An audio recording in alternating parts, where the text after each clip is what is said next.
Hey folks, I highly doubt we are going to open campus tomorrow. It's not my decision at all, but I really doubt we are. So I'm going to record this, put it up tonight, and you can watch it tonight, tomorrow, whenever the heck you want. Just make sure you take notes on this like a normal lecture. I left my lecture notes at school, so like my dates and stuff like that, and some of the numbers might be a little off. Don't worry about that. We don't really do dates and specific numbers on exams anyway, so we're good. So anyway, also, if you have any questions as we go through this lecture, just note them down in your notes somewhere. And then when we get back on campus, I'll set aside a couple of minutes at the start of class so that I can answer any questions that you got. You know, if you're like, what the heck was that about? I didn't understand that. Cool. Ask me that. We'll run through.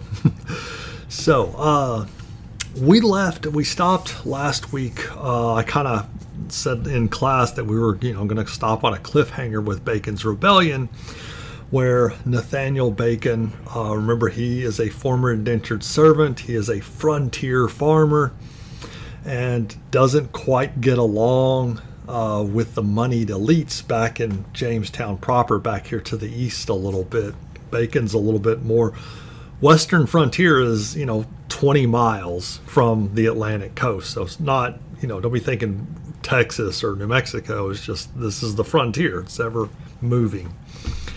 And then we've got Native Americans past that. Well, remember, Bacon's overseer, one of his employees, gets into a dispute with a Native American. Native American kills that overseer, and then Bacon goes back to Jamestown proper to confront the governor of the colony, Governor Berkeley, and demand that we have a war of extermination against the Native Americans. Bacon wants to go out and just kill all the Native Americans. Berkeley doesn't want to do that, and again, not because he's got sympathy of any kind toward the Native Americans, but if we go out, and we saw this with Roanoke, right? If we go out and we just start killing Native Americans, they have friends, and they also have enemies, but they have friends, and they will, kind of come back on us. So let's only fight a defensive war. That doesn't make Bacon and his folks happy, so he goes back to the frontier and gets up, I think we said somewhere in the neighborhood of 500 people in his militia, and these are former indentured servants, both black and white, as well as some enslaved African Americans. It's this really cool sort of diverse mix of a group of people. There's some other stuff that you'll read about in the article that you need to read and do the outside questions and essay and stuff on. There's some other stuff, with some hostility between the frontier farmers and Jamestown proper, but this is the big thing for now. And so Bacon and his men are going to go and try to fight this war on their own against the Native Americans. And they encounter one Native American group. They encounter a group called the Ochinichis. And the Ochinichis are not the same group that Bacon's overseer had a dispute with. This is a different group. This is a group that actually has a decent relationship with the English. The group that Bacon's overseer was killed by was a group called the Susquehannocks. The Susquehannocks don't get along with the Ochinichis. Hey, kind of cool. And so Bacon's militia is going to communicate with the Ochinichis that we're out hunting for the Susquehannocks. We had this dispute. His employee gets killed, and we're looking for those guys.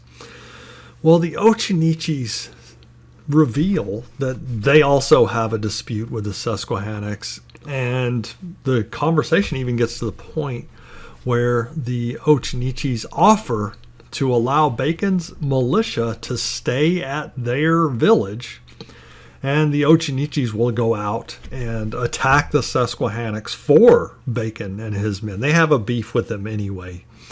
So it's not like, hey, we'll just go and kill these people for fun.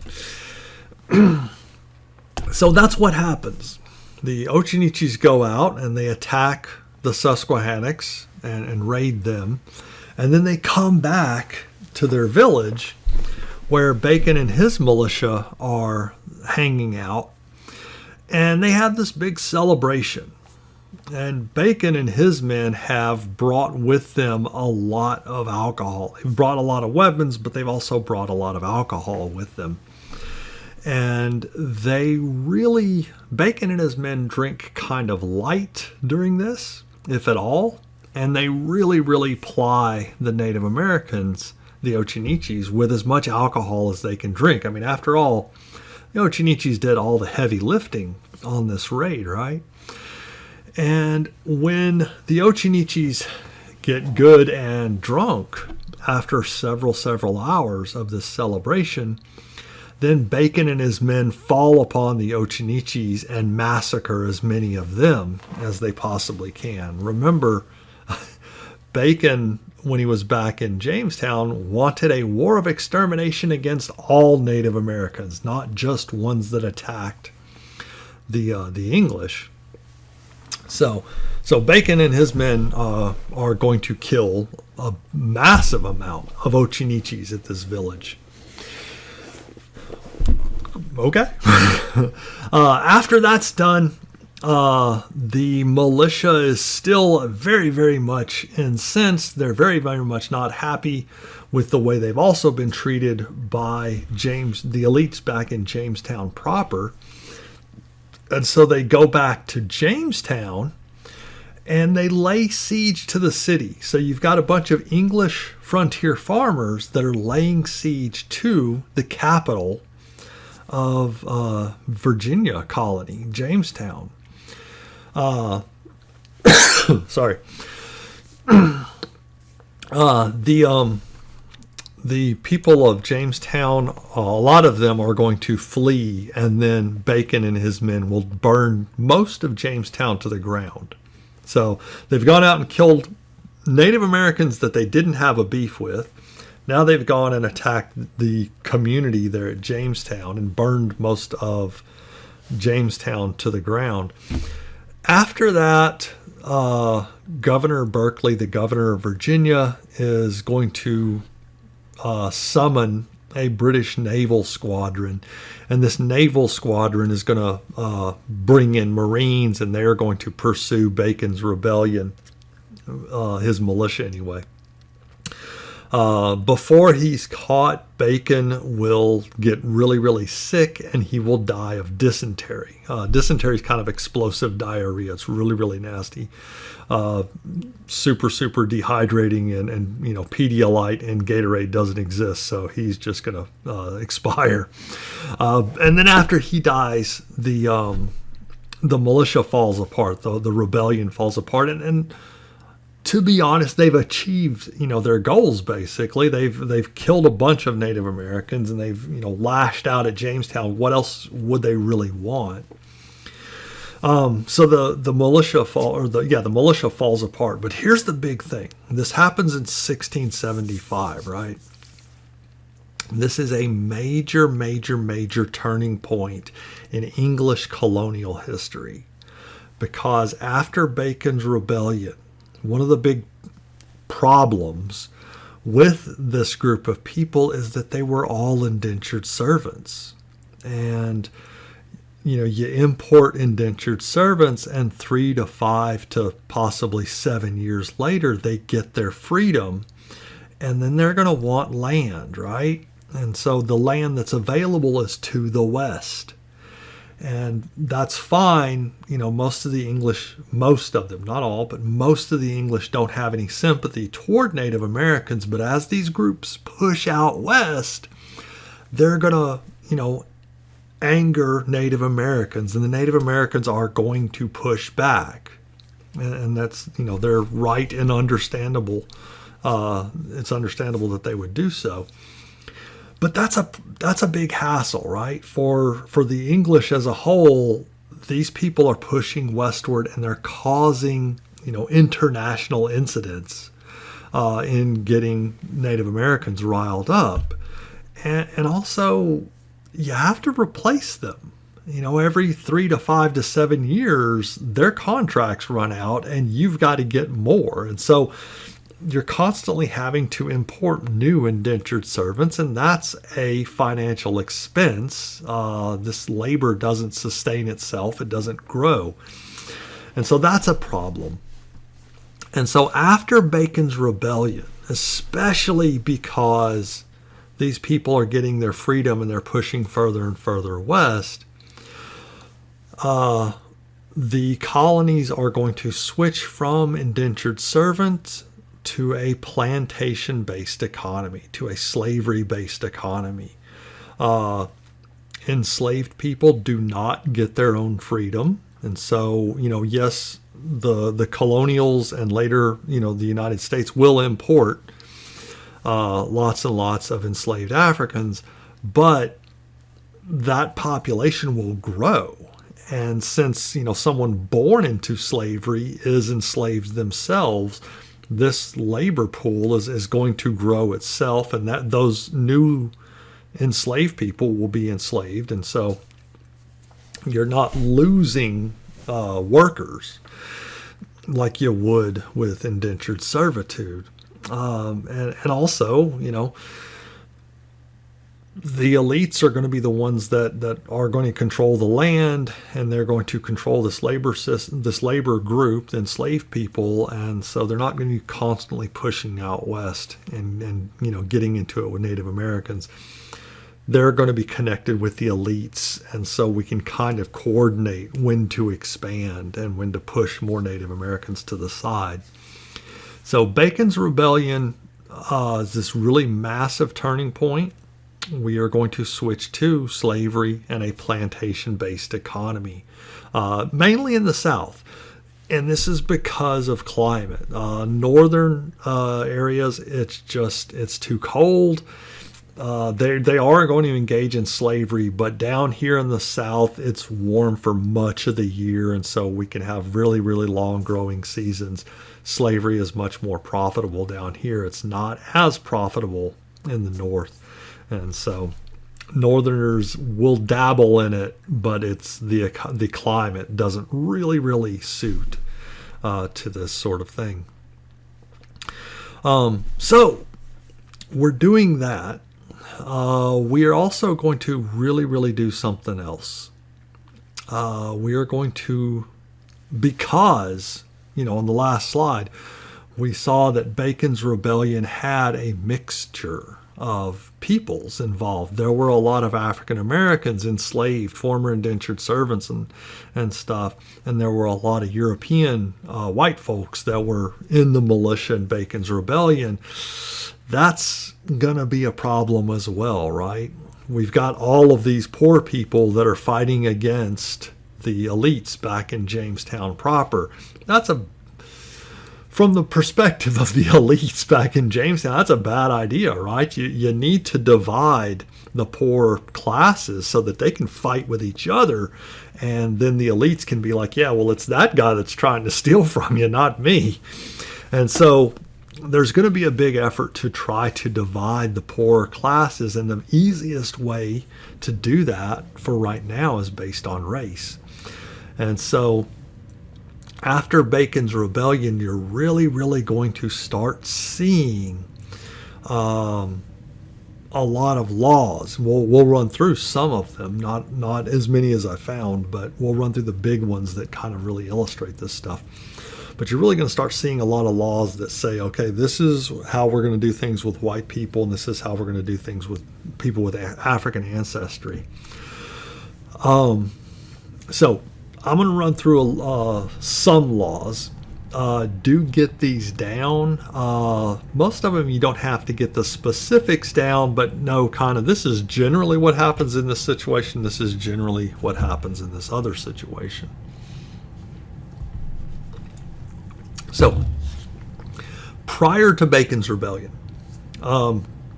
The other day when we were sort of establishing the first enslaved African Americans in the colonies, I said that there were, we didn't really know what happened to this group of people because we weren't really sure how we were going to run the institution of slavery. And so, a couple of things. Some people were going to be treated as indentured servants almost, and kind of think about this. You're taking somebody from somewhere else, Africa or Europe. You're taking somebody from somewhere else. You're bringing them to the New World. Their responsibility is to work for you, okay? With indentured servants, their contract says that they're freed after a number of years. So why wouldn't that apply to African peoples, right? If we're bringing them from somewhere else, bringing them to, let's say, Virginia colony, they work for a period of time, why wouldn't you free them after a period of time like you would an indentured servant? And so some people, some of the first enslaved Africans are actually done that way. They will be enslaved for a number of years. Not a lot, because that's not profitable. But some of them will be enslaved for a number of years, and then they'll be freed like indentured servants, because that's what we're doing with indentured servants. Some other people, one of the justifications that English colonials have is that, hey, I'm allowed to enslave these people because they're not Christians. And, there's some verses in the Bible, you can enslave people from other lands and stuff like that. So, okay, well, I can do that. And so, some of the early justification for enslaving the early African Americans was that they're not Christians. And so, okay. But as those folks live in Virginia or wherever they are, some of them will convert to Christianity. Well, there goes that justification. And so some people, when they convert to Christianity, they'll be freed. Again, that's not profitable because, people, if they think about it, they're going to be like, well, I can convert and then I'm good to go.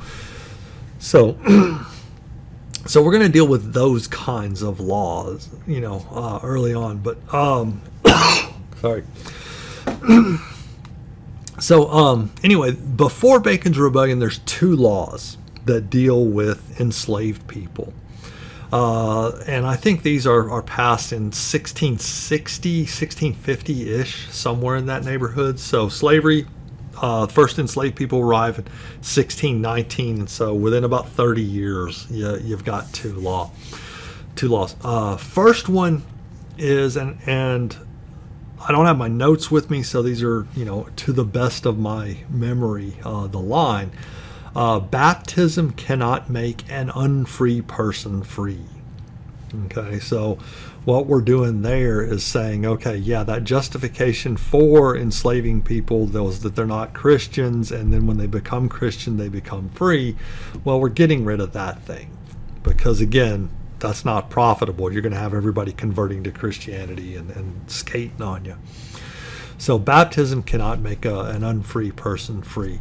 Second one, we didn't really establish this yet, and we didn't really talk about it a while ago, but the status of the child is the same as the status of the mother.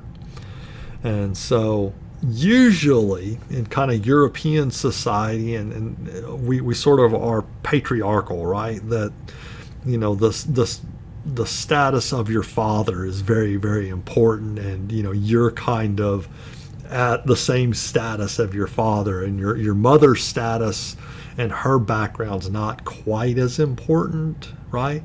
And so we're kind of flipping that on its head a little bit there, that the status of the child is the same as the status of the mother. This does a couple of things. one, a person with an enslaved woman, if she's having a relationship with a guy from another farm that is the property of somebody else, well, they get together and have a kid. The child is the property of the owner, the mother. Also, this sort of allows for white male slave owners to, rape and have sexual relationships, not consensual, with their enslaved women, and those children are the property of the owner as well. So those are the only two laws, though, that are on the books before Bacon's Rebellion. After Bacon's Rebellion, though, you get this big explosion of a lot of laws that do a couple of things. They regulate race as well as slavery. So that's a big thing. They're going to regulate, issues of race. They're going to regulate issues of slavery. They're also going to set up legal distinctions between what it means to be a white indentured servant and an African enslaved person. So there's we're codifying legal distinctions based on race. So a couple of these, and again, there's a lot of these, but these are the ones that I kind of use to sort of demonstrate that this is what the kind of distinctions, and I think we're only going to go through like 4 of them, really. Yeah. So, in any of these situations, sometimes you're going to have an abusive owner. Whether this abusive owner is owning the contracts of white indentured servants or enslaved African Americans, sometimes you are going to have an abusive owner. If someone is indentured, we have a law that deals with what happens if somebody is an indentured servant and they have, are dealing with an abusive owner. We also have a law over here that has, this is what happens if an abusive owner takes it out on an enslaved person. So, and again, I don't have my notes with me, so the quotes aren't really that great. But this is the gist of it. So if the owner of a contract for an indentured servant mistreats their servant, then, sort of paraphrasing, the servant will be taken to the home of a kindly master for the duration of his term. So if you're an indentured servant, European indentured servant, and your employer, for lack of a better word, is abusing you and word gets out about that, then the colony administrators are going to come in. They will remove you from that situation and place you with another person that you'll work out the rest of your contract with. So, kind of cool. You still have to fulfill your obligation, but you're going to fulfill that obligation with somebody else. I've never looked into it, but I'm kind of curious if the kindly master guy over here, if he has to sort of buy out your contract or you just go over there. That seems kind of odd to me. But maybe it's more of just you have to fulfill your obligation and the money exchange isn't really so much of an issue. I don't know. But anyway, they will come and get you. Make sure somebody is nice to you, taking care of you. Now, if an enslaved person is abused, and the law that I've ran across, another historian was talking about it. If an enslaved person is killed, and the law reads that if they were killed in terms of a correction, like they're even justifying this, that the person, according to the law, deserved this beating. If an enslaved person is killed during a correction, it shall be determined to be an accident. So, yeah. So if a white owner beats an enslaved person to death, then the law in colonial Virginia is just like, well, that happens sometimes, and it's, I guess, unfortunate, and nothing's going to happen. So, white person that's literally murdered an enslaved African American, nothing's going to go down there in the slightest. Now,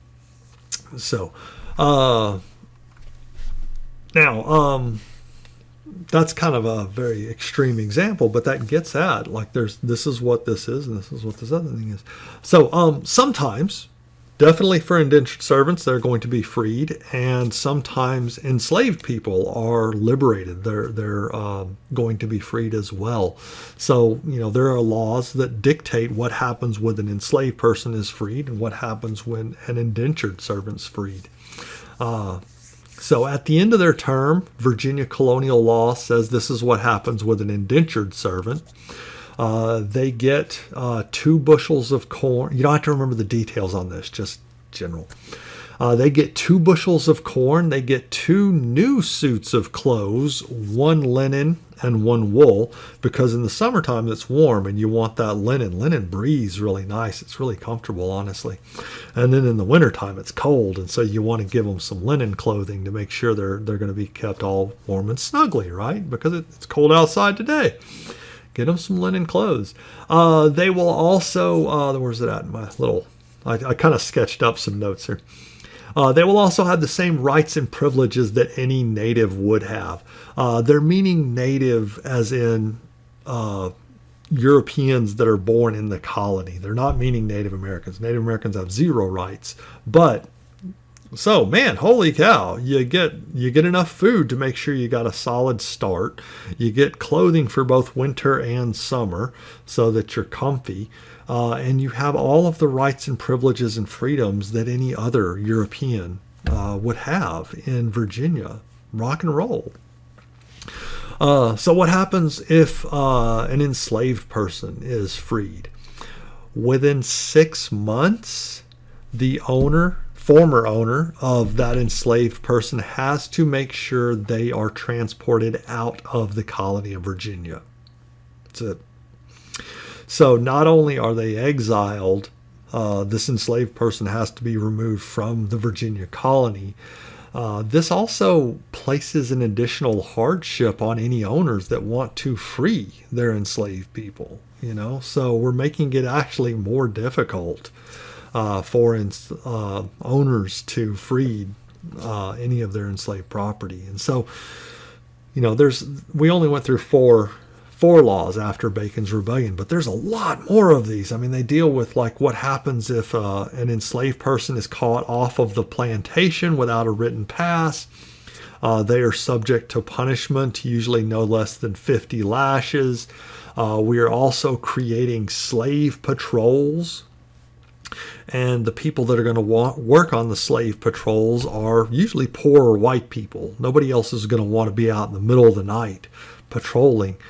These poor white people are doing this for a little bit extra cash. And so we've got, the poor white folks that are policing the free African American and enslaved African American population there. And so we're really setting these groups apart. And we're kind of, we're doing a lot of stuff here.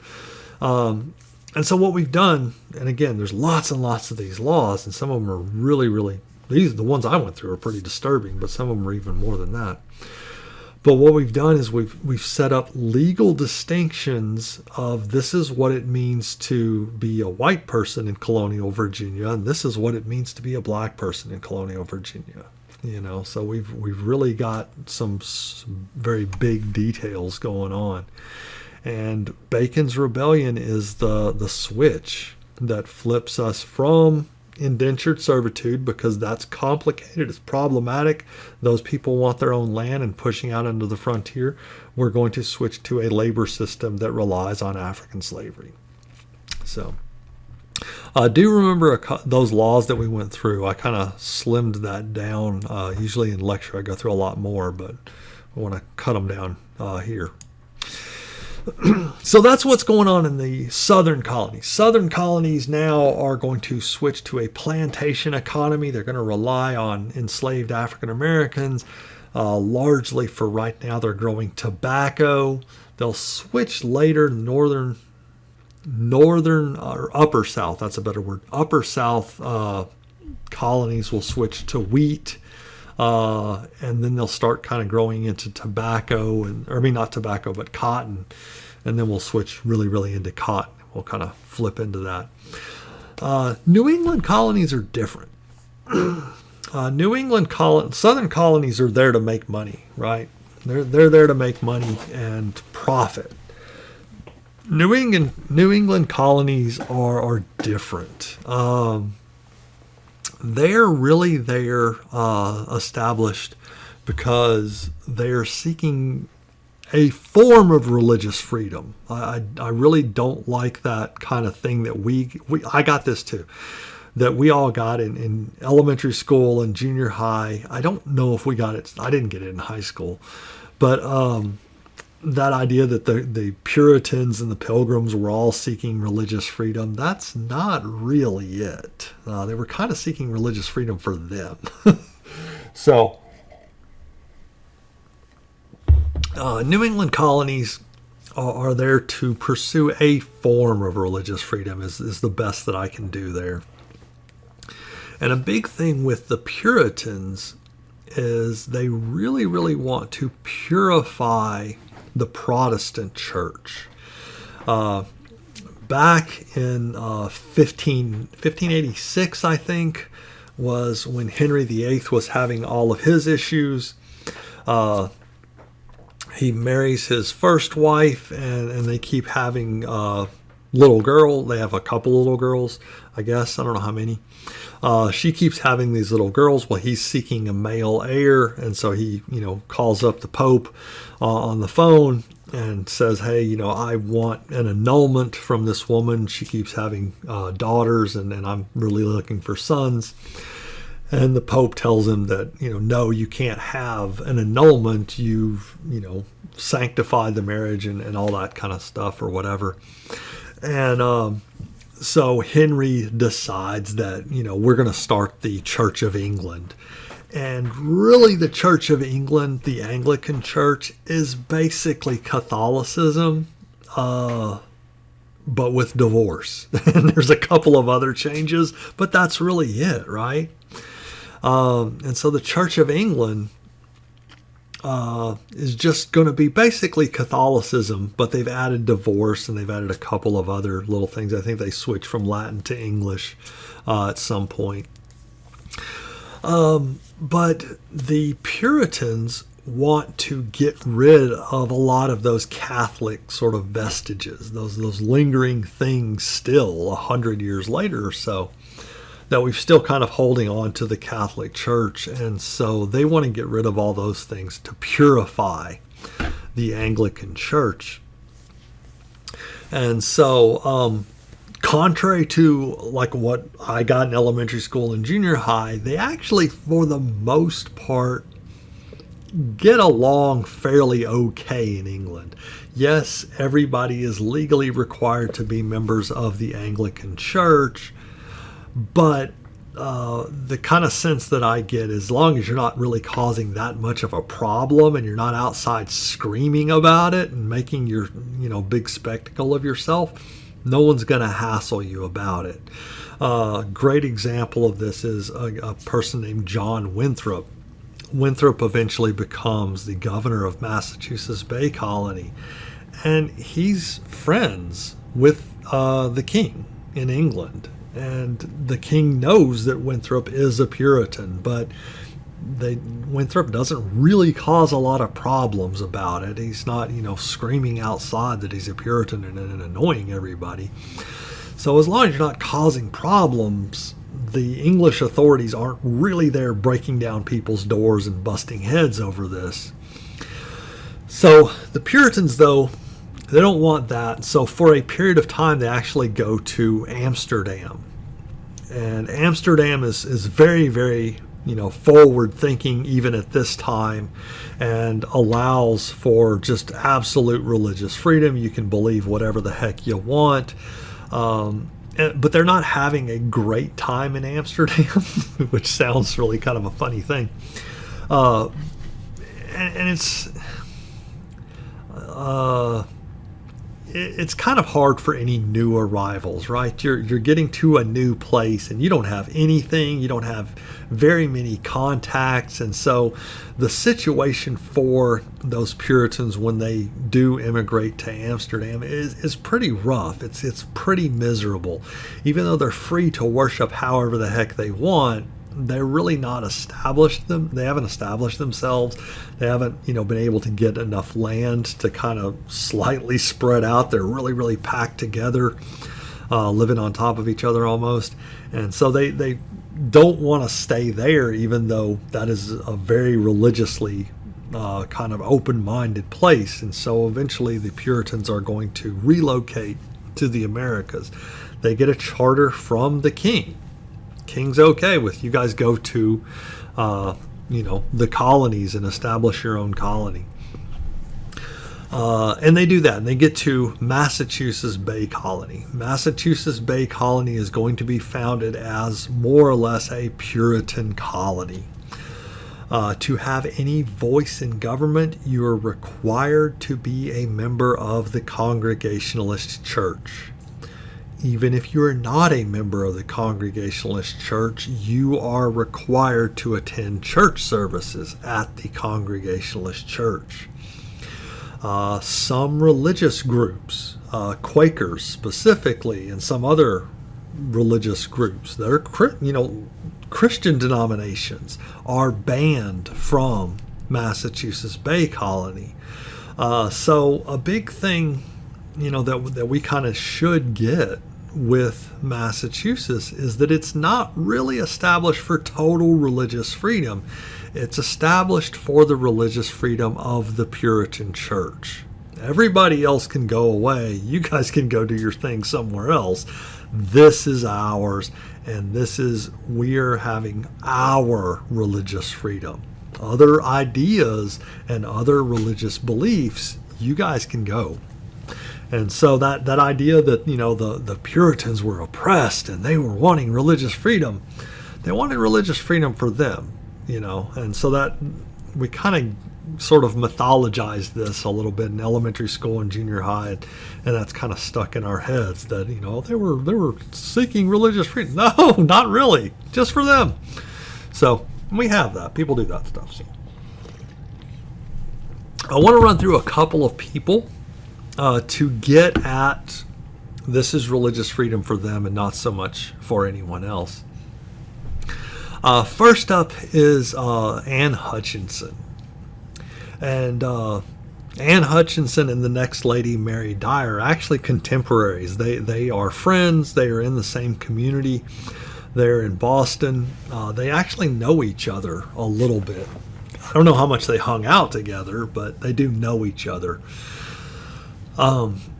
Anyway, Anne Hutchinson is a Puritan, and she is going to do something that is not that uncommon. Every Sunday required, it's the law, and she's fine with that. She goes to church, to the Congregationalist Church, and then after church, though, other people do this too. Anne starts holding Bible study meetings in her house. And so after church in, Boston at this time, instead of going to Cracker Barrel for wonderful chicken and dumplings, people pop over to other people's houses and they will reflect on what the ministers talked about in church that day and kind of, reflect on it and how this applies to their life and what kind of, interpretations we might have and stuff like that. And so that's kind of a common thing. A lot of people do that. Anne's issue is a little bit off, though, because Anne is a woman. And so you've got this woman that is inviting mixed company to her house. Now, if Anne was just inviting other women to her house and this, woman was just telling other women what she thought, that's probably permissible and not going to get her really any attention, most likely. But Anne is a woman and she's inviting... Sorry. Sorry, I don't know what's going on with me. Anyway, Anne is inviting women as well as men over to her house.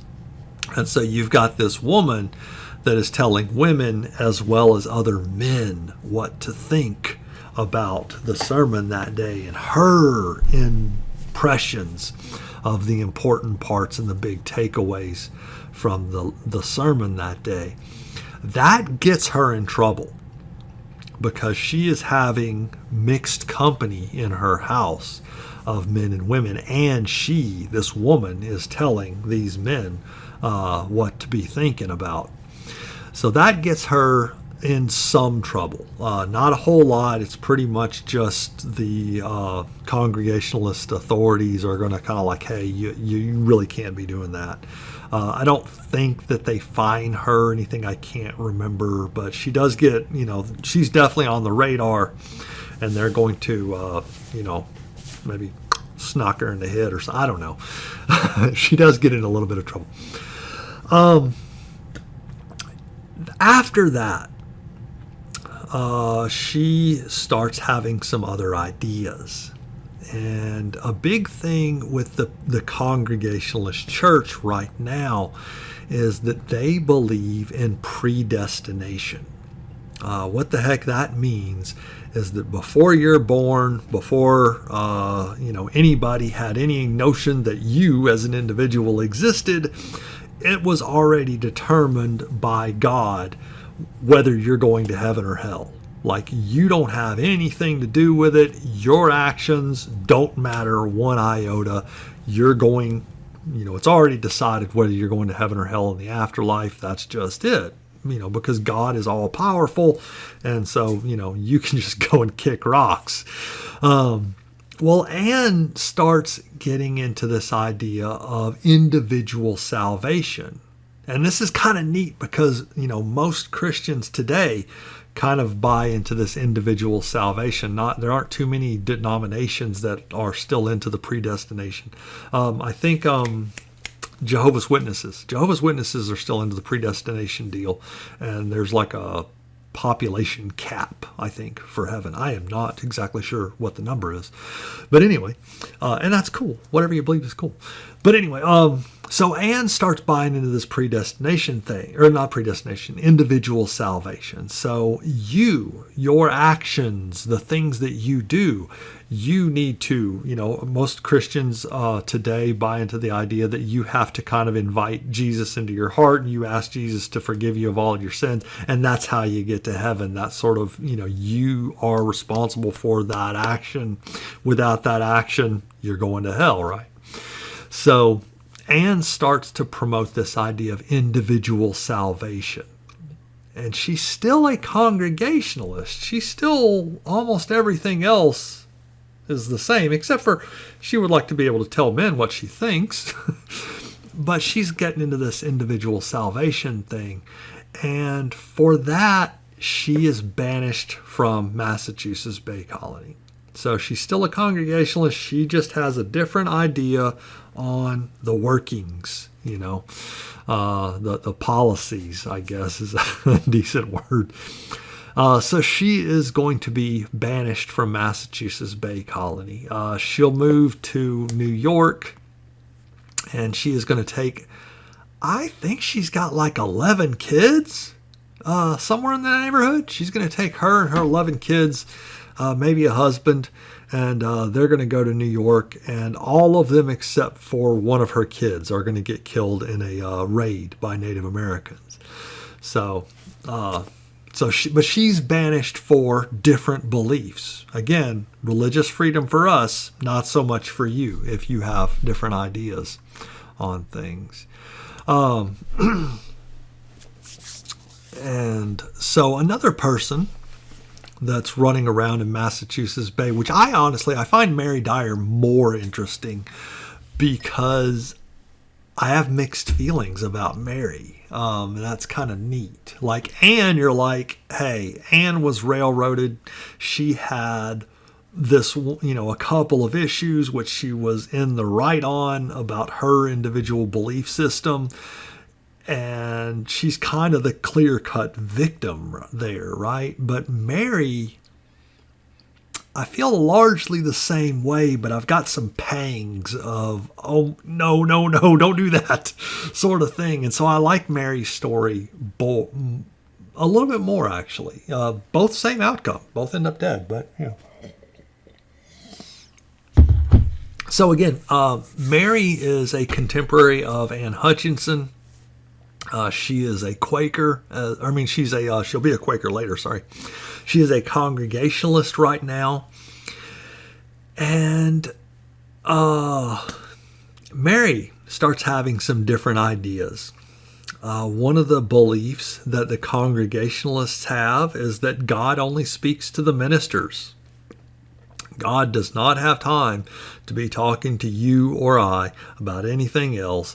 God can talk to the ministers, and the ministers can kind of relay that message. You and me, unless you guys any of y'all are preachers, which is cool, but unless you're one of the ministers, God's not talking to you, according to the Congregationalist church.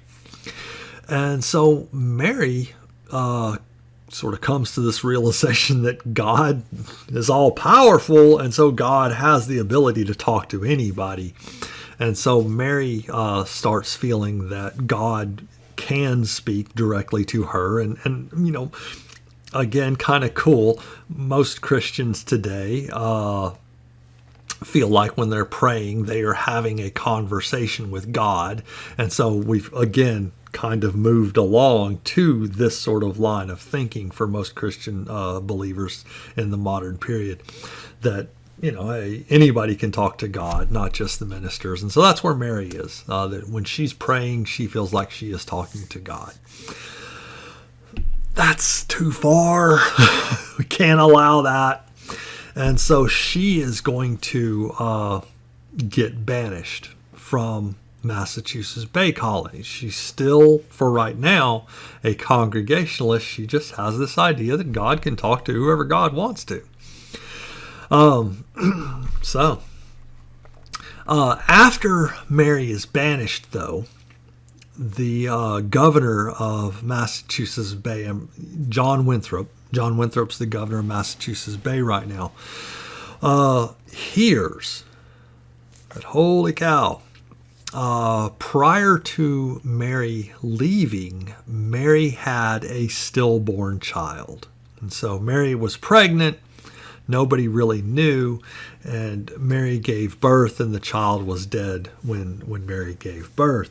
And I don't know what verse it is, but there's a verse in the Bible that says the sins of this father shall be visited upon the heads of the son. And so, you know, this is a theocracy where the religious and the government are kind of one. And so John Winthrop hears about this, and hey, we're going to go and find out what happened there.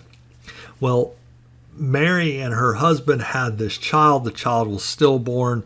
You know, this is a terrible tragedy for them. They didn't really want to, you know, open this up to the community. This is their own personal loss, their own personal tragedy. And so they have sort of a private ceremony there at the house. And I think they bury the child in the backyard. I'm not exactly sure, but they quietly do bury the child, I'm thinking it's in the backyard. And so, you know, the governor of Massachusetts Bay hears about this, and hey, this is more evidence that this lady is terrible. You know, she's claiming that she's talking to God. We don't believe that. It must be demons that she's talking to. She's out there in league with the devil, right? And now we hear about that she's had this stillborn child. That's further evidence that she is a horrible, terrible, evil, vile person. And so John Winthrop, the governor of Massachusetts Bay Colony, elects to get together a group of other contemporaries, and they go and dig up this baby. So Mary Dyer has been banished from the colony, and they're going to go and dig up her kid. The child has been buried for about, 6 months to a year, I think, by the time, you know, they find out about this and organize this exhumation. And the child's decomposed quite a lot, and when you bury a person in the ground, their skin's going to start drying out, cracking and stuff. You've heard of that wives' tale that your hair and your fingernails continue to grow after you die. They don't. It's just because there's a lot of liquid in your hands and a lot of liquid in your head. And so when all of that sort of evaporates out of you, I don't know if it evaporates when you're buried, whatever. When it leaves you, you shrink up a little bit. And so it looks like your hair and your fingernails have grown. They haven't. They're still the same. It's just your fleshy parts of your hands and feet and head have all shrank some. And so John Winthrop writes up a report, saying that the kid had claws on its hands and had scales. And I mean, he really kind of lays it all out that this kid was very demonic sort of a thing. So Mary is going to, you need to scribble this down, definitely. After she is banished from Massachusetts Bay, she is going to go to Rhode Island. R-H-O-D-E, and island is spelled island. The governor of Rhode Island is a very cool individual named Roger Sherman.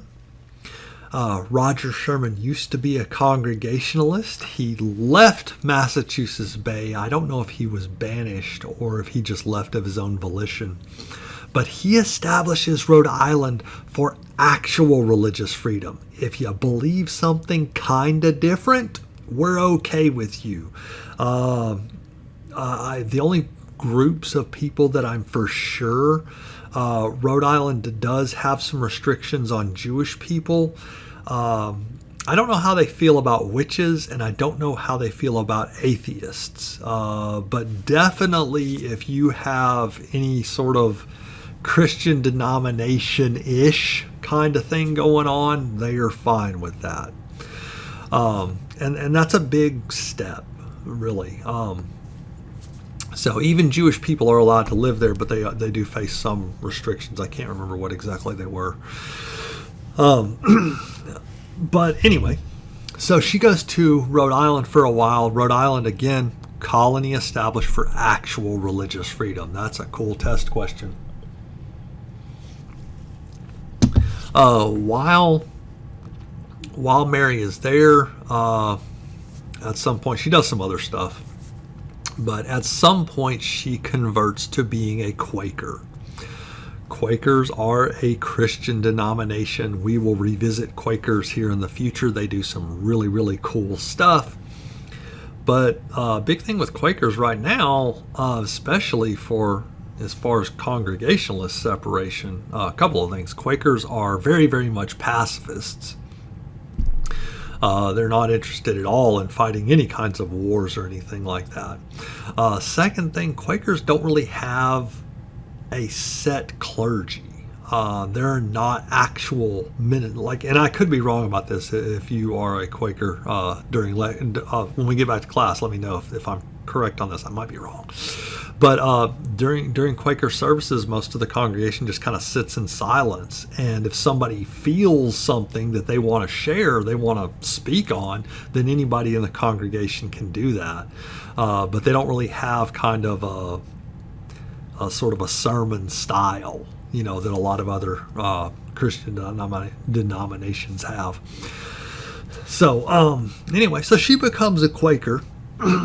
And Massachusetts has a law specifically banning Quakers from going to Massachusetts. So, even among Christian denominations, they were a little bit, begrudgingly accepting of some of them, but Quakers are just out. You guys can't even be in Massachusetts. So Mary Dyer decides, along with a couple of friends, to go from Rhode Island back to Massachusetts to protest this law. So her and a couple of friends go to Massachusetts. They're arrested and they are permanently banished from Massachusetts. And so she and her friends go back to Massachusetts. She pops up on the Boston Common. I'm imagining that she's doing this, and she proudly proclaims that she's a Quaker. She probably had to tell some folks, you don't just walk around and they can see it on you. So she tells a couple of people that she's a Quaker. She's arrested and she's permanently banished from Massachusetts. Okay. So she goes back to Rhode Island. About a year later, she decides to test this law again. And she gets together a couple of friends, and she goes back to Massachusetts to test this law. She proclaims that she's a Quaker. She gets arrested, and since she was permanently banished last time, her and her friends are sentenced to death. So Massachusetts is going to kill them for the crime of being a Quaker in Massachusetts. Her two friends are actually executed. So Mary Dyer's two friends are actually executed. Her husband went back to Massachusetts after he found out that she was set to be executed, and he was somewhat still friends, maybe owed some favors from the governor of Massachusetts there, and the governor is going to agree to let Mary's husband take her home as long as she just never, ever, ever, ever comes back. And so that's what happens is Mary's husband kind of comes into the rescue and takes her back to Massachusetts. There's where I'm liking it. It's where I start having mixed feelings, because up to now she's been going to Massachusetts and protesting this law for religious freedom, and that's very, very cool. You should be able to believe whatever the heck you want to believe, and you should be able to practice whatever the heck you want to practice, as long as you're not hurting anybody else. And she's definitely not hurting anybody else. And, so she should be able to do that. And it's great that we have folks that kind of pushed this line to overthrow these unjust laws. And so Mary goes back to Rhode Island with her husband. And a year later, in 1660, she pops up and she says, look, they've still got that law. I'm not happy with it. I'm going back. And her husband pleads with her. Look, they've said that they would kill you last time. I called in favors, and I got you released. I don't know if I can get that done again. And I'm fine right here, right? Because I'm like, okay, her husband, he's a grown man. He can take care of himself. But I have mixed feelings, emotions and feelings jumbled together. Feelings is a new word. I have mixed feelings on this next part because her kids come to her. And her kids beg her, Mom, please don't go. They're going to kill you.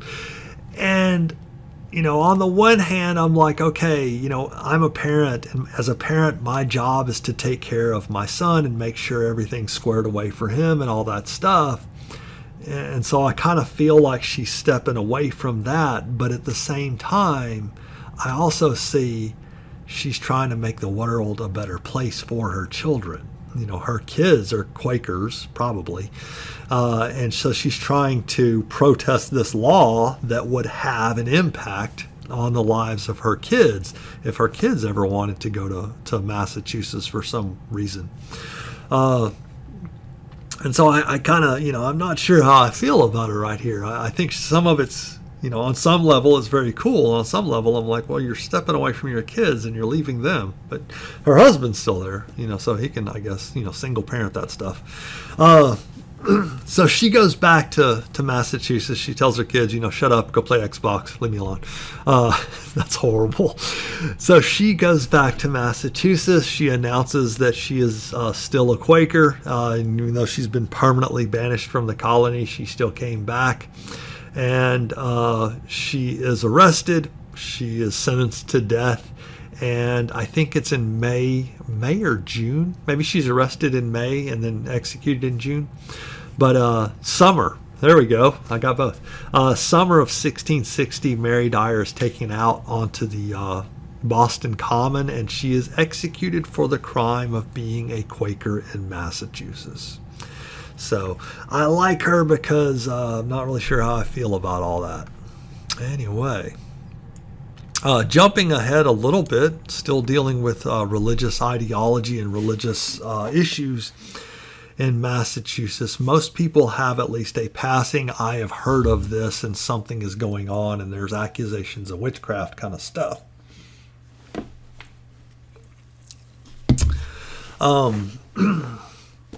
Here's where I'm going to mess with numbers because I don't remember. I think it's 19 people were ultimately executed for being witches. And yeah, I think so. So this is a little bit to the future, 1692, up in Salem, Massachusetts. Here's the issue here is that you've got Salem proper, like the big community of Salem in Massachusetts, and then you've got almost a suburb community, sort of an outlying community, kind of like if you're in Decatur, Mallard, Point Mallard. Point Mallard used to be a sort of an offshoot separate from Decatur. Kind of like that, separate community. So you've got Salem proper, and this goes down in Salem Village. And in Salem Village, the people of Salem Village are all Congregationalist, and they want to start their own church. And they've had their own church for a little while, I think, but they are going to elect to hire a new minister. Half of the congregation likes this new minister, the other half doesn't, and so the community is kind of divided. And this new minister is a guy named Sam Paris. And so he is the minister for the community. And remember, you have to go to church. You're legally obligated to go to church. And so, half the people of Salem Village are required to listen to this guy's sermons every Sunday, but they're not really happy about him and they don't really like him. And so there's this, animosity within Salem Village. And Sam Paris and his family know all of this stuff's going on. They're not really happy about it. And at some point, Sam's enslaved woman, a lady named Tituba, starts teaching the Paris children fortune-telling games. I forget the names. I remember Ann Putnam, but I think, I don't know, Julie and Stephanie. So Sam Paris has got two daughters, Julie and Stephanie. That's not their names. And then a little neighbor girl named Ann Putnam. These three girls are 9, 11, and I think 13. So they're very, very young kids. And Tituba starts teaching them fortune-telling games because she is from the Caribbean. She's an enslaved woman, but she's from the Caribbean. And so there's that kind of culture of hoodoo and stuff like that. She brings that up to Massachusetts with her. So she starts teaching these little girls fortune-telling games, and the girls start acting funny. They're kind of having convulsions. They start saying that spirits are attacking them and stuff like that. And a couple of things happen. One, the Parises call the local physician.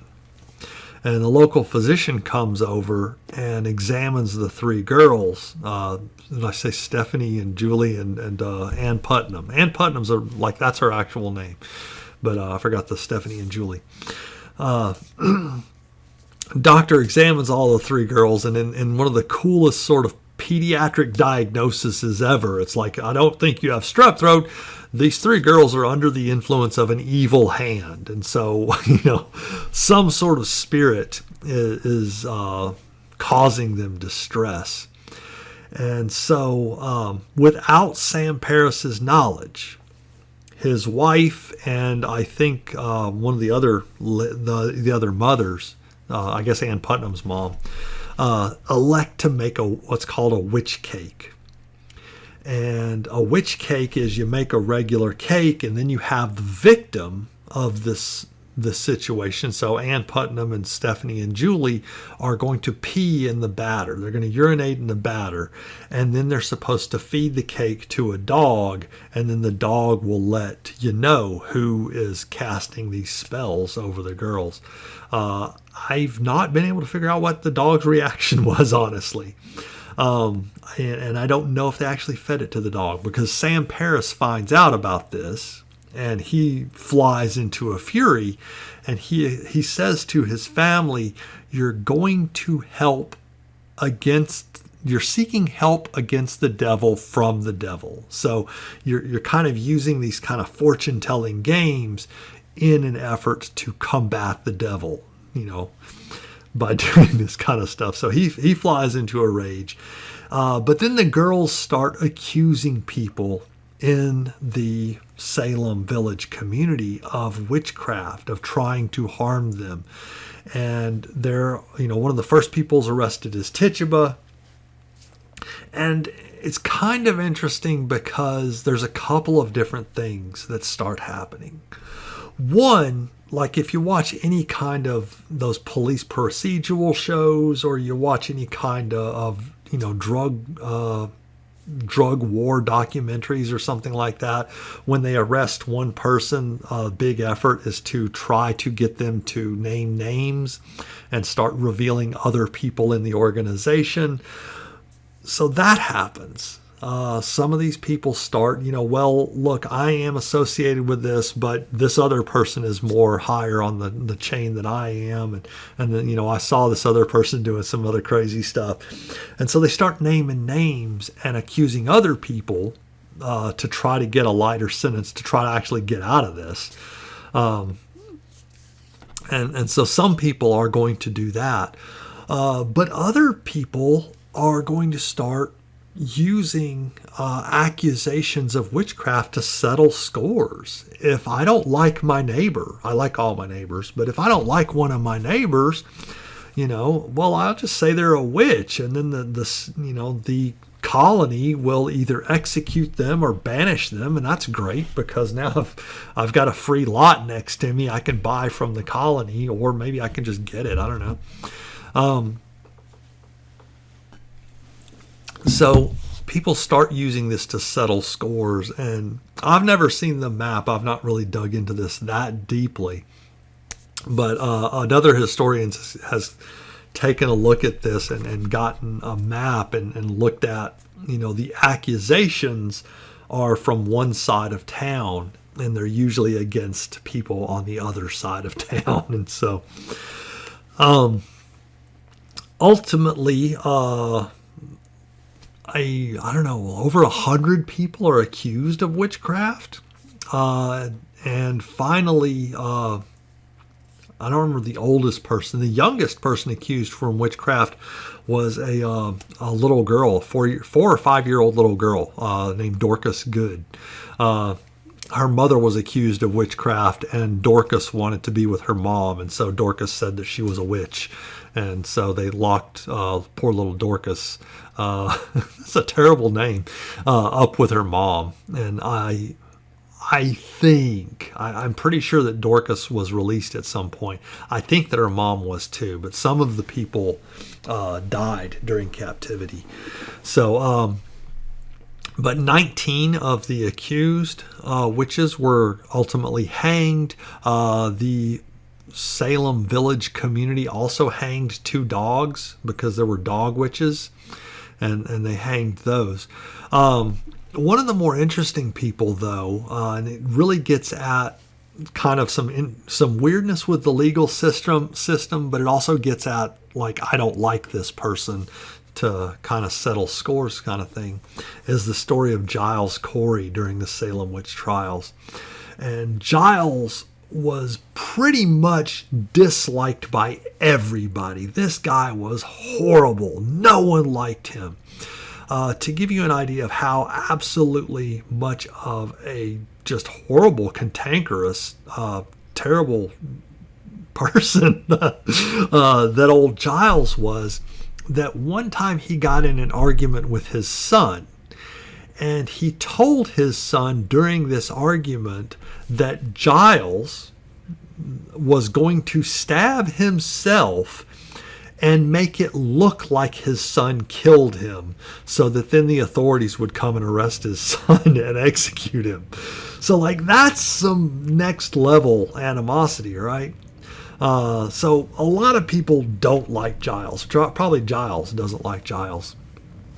And Giles is accused of witchcraft. And again, nobody in the community likes him, so he knows that, look, if I've been accused of witchcraft, I'm going to 100% be found guilty, and they are going to execute me.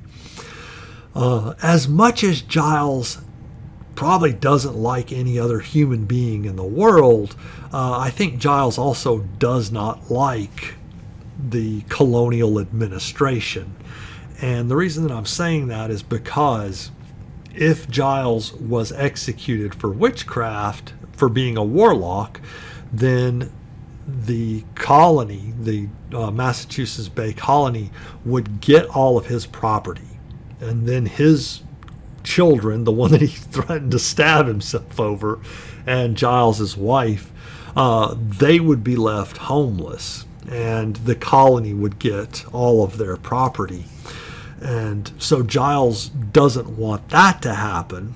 Probably doesn't really want his family to get any property either, but he definitely doesn't want the colonial administration to get the property. And so he can't be found guilty. Well, an issue right now is, don't do this, okay? This is a stupid idea. But today, so in 2024, if you're accused of a crime, you're arrested or whatever, you're charged, and you go before a court, the judge is going to ask you, do you plead guilty, do you plead not guilty? And that's your arraignment. Here's the stupid part. You can just stand up there and growl at the judge, okay? That's a bad idea. But if you do that, the judge will just enter a plea of not guilty on your behalf. So the judge will just be like, hey, defendant is uncooperative, entering a plea of not guilty on their behalf. We are going to move forward with trial. And that's the end of it. Well, at this time, for some reason, we haven't figured that out, right? And so at this time, if you just stand there and refuse to talk and you refuse to enter a plea, the trial can't move forward. And hey, cool. If the trial can't move forward, you can't be found guilty and your property isn't going to be taken away from you. And so Giles Corey has figured out, he watched some YouTube and he figured out this one weird trick that judges hate. And so he decides to do that.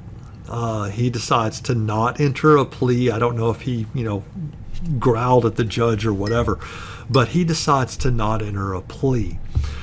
Okay. Well, the courts have encountered this in the past. They have had people try this in the past. And so we have to have methods to encourage people to enter a plea. And so Giles Corey refuses to enter a plea, and the authorities, I don't know if the judge went out with them or not, but the authorities go out and they take Giles out of the jail. They take him out in the woods, and he's a 72-year-old man. They lay him down on the ground, and then they put a door on him, a big plank of wood. And they start stacking rocks on there. And they put, a bunch of rocks on there, and like, old dude, 72-year-old guy, we're going to turn you into a gummy bear unless you enter a plea. And so they would regularly ask him if he would like to enter a plea, and he wouldn't enter a plea, and so they would add more and more weight to it. Eventually they get up to 300 pounds, and they're basically stacking this on, for the most part they're stacking it on his chest, because it doesn't matter if you stack some weight on his ankles. That's going to make him sore, but it's not going to cause problems. They're going to stack some weight on his they're going to stack up all this weight on his chest, and they get up to 300 pounds. And one of the guys stacking the weight looks down at him and says, do you have anything to say? Do you need to enter a plea at this point? And Giles Corey just looks over at him and he says, more weight. And they put another rock or two on there, and Giles Corey dies. So, so they've killed this guy, but, Corey got what he wanted. I mean, probably not all of what he wanted. He probably would have liked to live, but he gets what he wanted. He did not go to trial, and he did not, be found guilty. And so his family is going to walk away with their land. And, he's probably not happy that they had it, but at least the state doesn't get it. Something cool to wrap up the Salem witch trials. Very, very cool. I don't know, within 6 months, I think. 6 months after the Salem witch trials, after the hysteria dies down, the colony is going to ban the use of what is called spectral evidence. And so you can't go to trial and claim that you see spirits and stuff and that they're trying to attack you and stuff like that. That's going to be banned very, very quickly. The second thing that's really cool to me in this, in 2002, the governor of Massachusetts issued a ban, or not a ban, I'm so sorry, issued a pardon for anybody that was accused or found guilty of witchcraft during the Salem witch trials. And I don't think I said this in this class, but that sounds kind of silly on the surface. And when I was much younger, I was like, well, that's just stupid. Who cares? Because all of those people are passed away by a long time. And so it's not directly helping any of those people.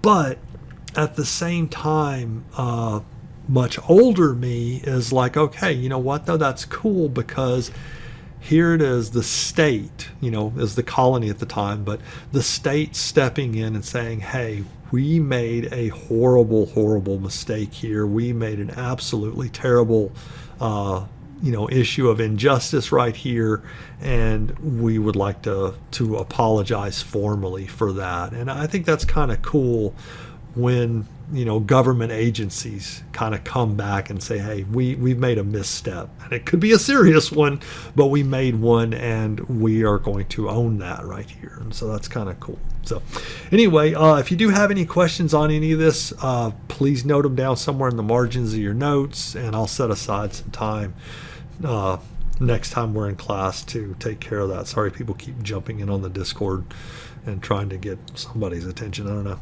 Anyway, we'll talk to you later then.